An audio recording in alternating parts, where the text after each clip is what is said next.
I'm Calissa, and I am a certified social media trainer for Summit. Today I'm going to tell you how video tutorials can help boost your retail. Sometimes stylists feel pushy or salesy when selling products. So I think that video tutorials are a great way to incorporate not having to feel salesy or pushy, as well as educating the guest on what they need to use at home. I have 3 hot tips for a perfect video tutorial.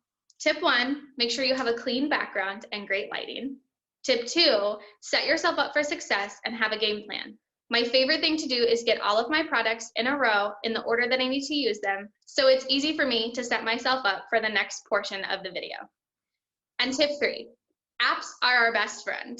Now, everyone has an app that they love, but my personal favorite is called Viva Video because it makes editing videos super easy and professional. Whether you're struggling at selling retail, trying to get more referrals, or you just want to up your social media game in general, I believe that the Summit Social Media Live Intensive is for you.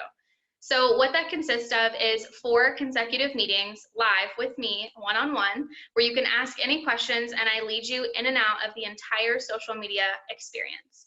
So if you're curious about that, there's a link below to my email, and you can email me with any questions that you need, and it's cnoel@summitsalon.com. Thanks for spending this minute with me. The next minute is yours. I look forward to hearing from you. Let's get social.